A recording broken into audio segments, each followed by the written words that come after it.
Hey, welcome to West Virginia football going deep. Time for another recruiting update. Seems we are hardly stopping.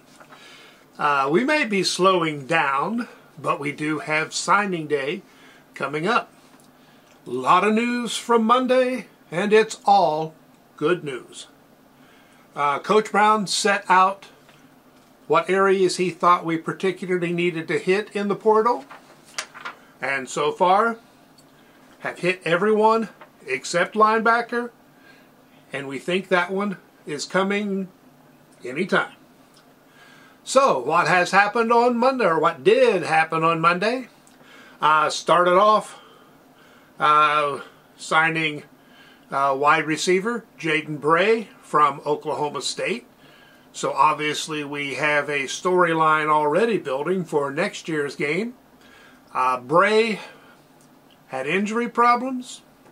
When he was healthy, he was very good. This does bring in the experience that Brown wanted to add to the wide receiving room, but it is getting to be a pretty crowded room. We have to expect one or two guys to hit the portal. Probably Williams. What will happen with Malashevitz is kind of unknown. He's not going to be playing wide receiver. He's important on special teams. He seems to be loved by the team and loves the team. So he's not a guy you really want to see go, and not necessarily a guy who wants to go.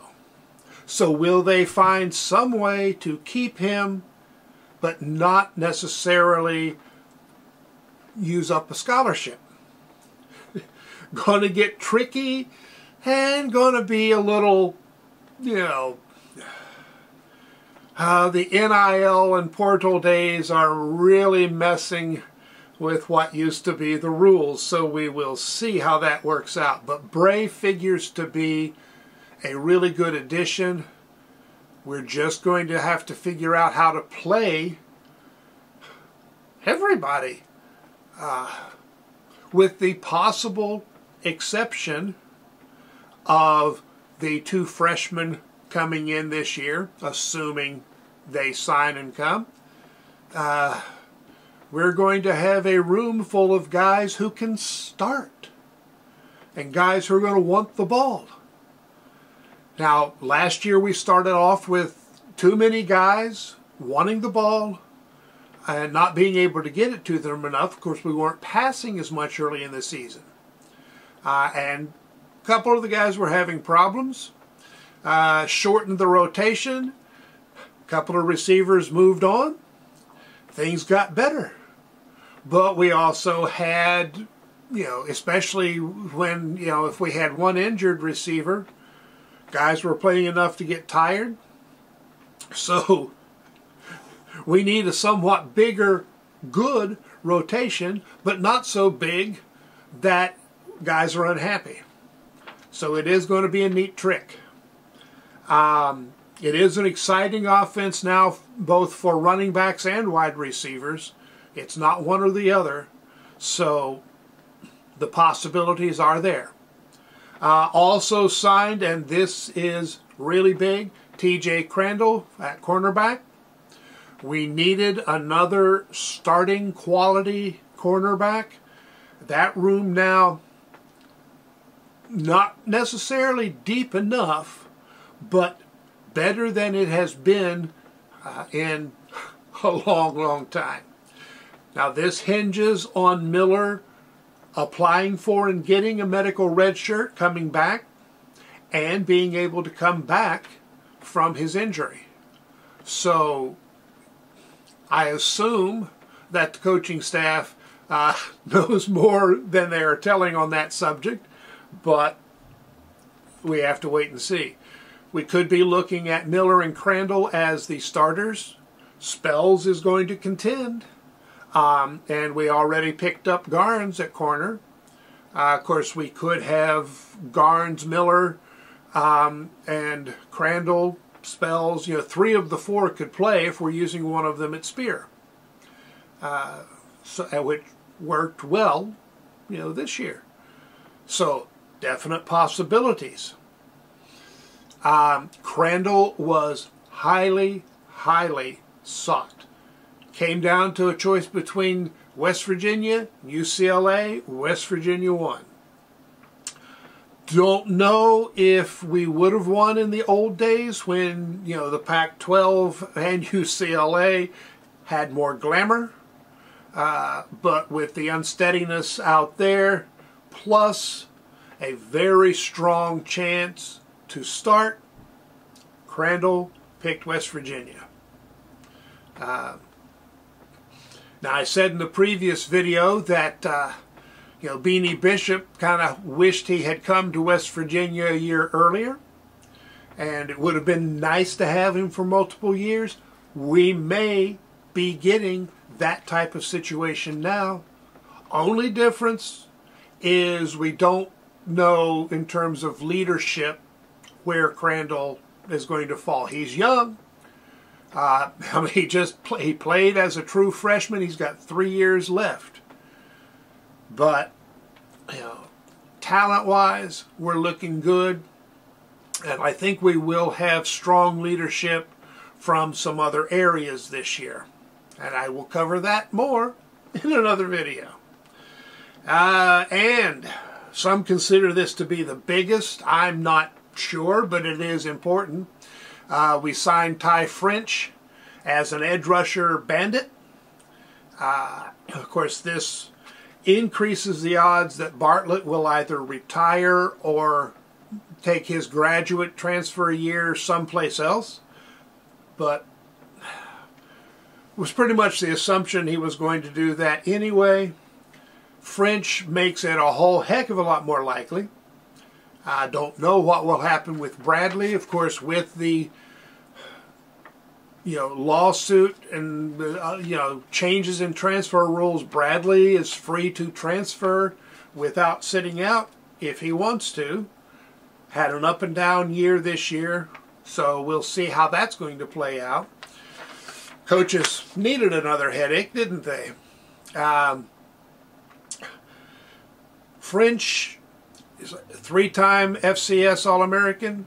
Yeah, he's FCS. Get over it. He's also considered a potential NFL pick. His sacks, tackles for loss, astronomical, consistently considered not just one of the best edge rushers, but one of the best defensive players in all of FCS football. That means something.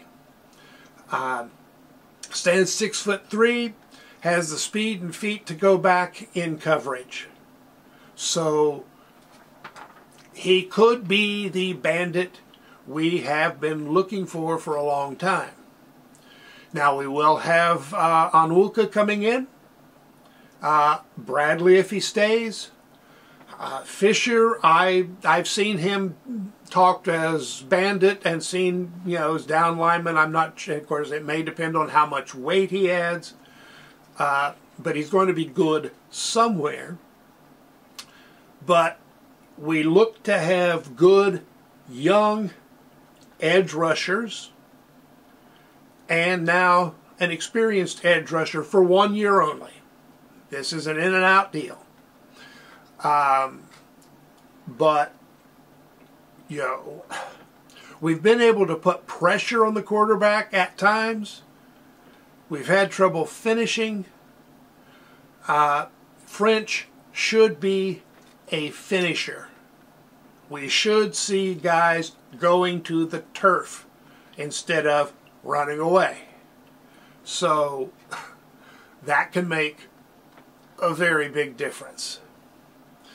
Now, that means we have signed, let's see, Crandall and Garnes at cornerback, Minkins safety. So we've got 3 defensive backs in. May still need to add another there. Bray at wide receiver and French at bandit. And tomorrow we have signing day for the incoming freshman. And there is some mystery there. We still have 2 or 3 guys that we may pick up. very high quality guys, guys who could conceivably contribute as freshmen. And I don't know if we're going to end up losing one or two of those commits because of guys we've signed. But the coaches have been very good at retention at this point. So, only spot we haven't improved is linebacker. Carico from Ohio State is expected to come to West Virginia. He hasn't played at Ohio State. It's one of those cases of very high ranking coming out of high school, injuries, and we don't know what all got in the way. So if he signs, he may be a big pickup, may not. We'll see. Potential is there.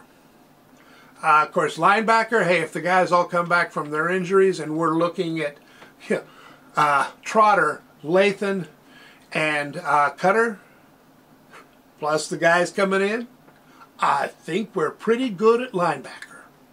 Now, depth could still be an issue, and we may lose Favras.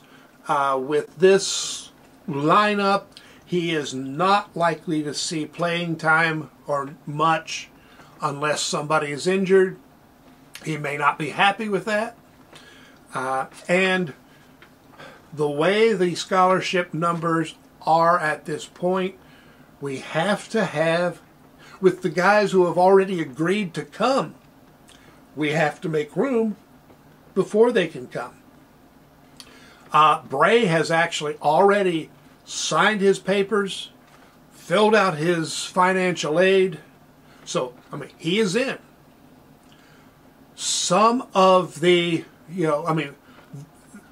the transfers who have already committed will be coming in January. So they are going to be counting very soon. We may get a couple of guys announced and enter the portal right after the bowl game. They have a day to do that. Of course, once they're in the portal, they are in the portal, and all of the, when the portal closes, that does not keep them from signing with somebody. But they only have very limited time to file their paperwork. I do expect 1 to 3 to enter after the bowl game, and maybe that many again after the spring game. The freshmen who, sign on Wednesday, some of them will be coming in January, so those scholarships will be counting then. Some won't be coming until later in the summer. So we may have a little bit of time in between guys entering the portal after the spring game and freshmen coming in after the spring game. But it is going to be, a real trick to handle all of this. And right now, I'm not trying to keep track of the exact numbers. It's just too many things going on, too many variables. But I'll leave that to the coaches and the administrators who all get to play the paperwork games. I hope there's somebody involved in this who actually enjoys paperwork. There's going to be plenty of it. Don't expect a lot more news between now and signing day. Might be some. We have a couple of freshmen who might sign, or high schoolers who might sign for the 2024 class, who aren't already committed. We might get official word before signing day. We might not. Might get another transfer. Might not. If we do, it's probably Carico. There are 1 or 2 others that are still possibilities, but the possibilities seem to be fading. And I mean, right now, if you're looking at the defensive backfield, we're trying to sign, you know, depth guys more than starters. And a lot of the guys enter the portal because they want a chance to start. Now, of course, a backup guy, if they're good, you know, then you're looking at starters playing 60 to 70% of the snaps and backups taking the rest, which is still good playing time. It's, you know, I mean, when you're looking at only playing 10, 15 snaps a game, then you don't want to come, you know, just for that, unless you think the future prospects are better. So I think we're going to have trouble signing more guys until they have a clearer path to playing time. That is a good spot to be in. Things are looking very good. It is time to be excited. It is the season for excitement. Even if it's the off-season, bowl season, it's always football season. Come on. There's always something to talk about. Right now, we are talking more about the positives than we are the negatives. And that, oh, one thing I'll mention, it looks like the Troy head coach position is going to be filled not by anybody from West Virginia. I consider that a good thing. Now, it is a guy with West Virginia connections to this coaching staff. There is talk that he might, you know, grab, Gerard Parker is the guy. Talk about how close he is with Dante Wright. I know some people say they want Wright gone. Personally, I would like to see what he can do with decent depth. Yeah, so let's judge the coaches when they're playing with a full deck, and at least regards to the roster. I'm not qualified necessarily to judge otherwise, and I think maybe if you want to be a football coach, that already shows you're not playing with a full deck. So let's enjoy having coaches who know how to play one way or another. All right. My brain is bouncing around now, so I think maybe it is time to stop the video to say thanks for dropping in. Please be sure to subscribe, make comments, share, tell your friends. There is a link on the main channel page if you would like to say hello to PayPal and help me out, support the channel. That does show up as Gen 4 Exotiques. I'm the 4 in Gen 4, and to me that's all good. That is our antiques and collectibles business.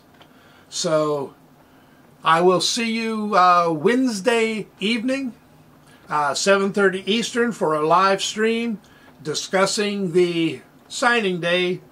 Not as it happens, but when we have time to kind of take a breath, take a look, and see if I can say anything that really is worthwhile.